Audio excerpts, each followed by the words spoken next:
Een bijzondere samenwerking was het voor de Harmonie SMT uit Oostrum en Sint-Catharina uit Leunen, Veulen en Heide. Afgelopen weekend muziceerden zij samen in kerken in Oostrum en Leunen en brachten een uniek kerstconcert ten gehoor.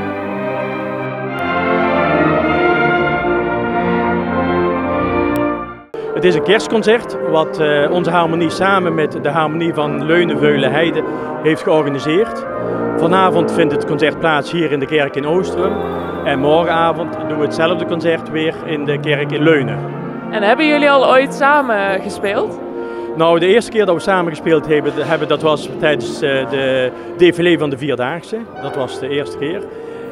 We zijn wel bezig om wat meer toenadering tot elkaar te zoeken en inderdaad om wat vaker samen dingen te gaan doen.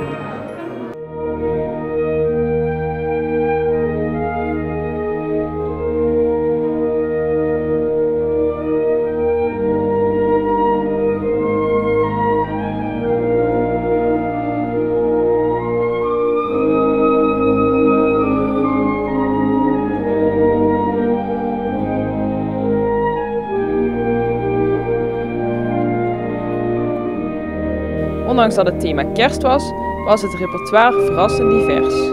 Wij gaan een aantal medley van bekende kerstliedjes spelen, maar wij doen ook bijvoorbeeld All You Want For Christmas, White Christmas.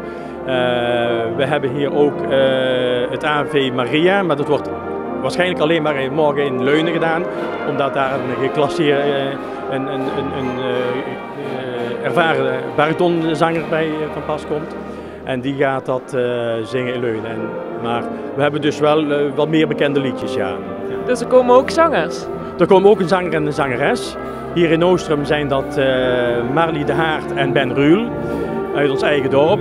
En in Leunen zijn dat Jacqueline Feynaert en een klassieke school de bariton.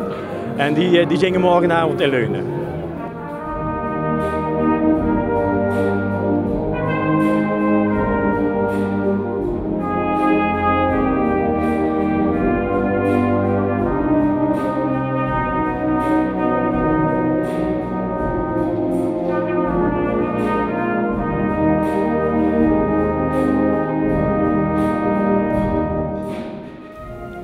Het was even proeven aan elkaar tijdens de uitvoering. Maar de samenwerking kan volgens Kessels zomaar een vervolg krijgen. Dan gaan we kijken inderdaad of we volgend jaar weer eenzelfde concert kunnen organiseren.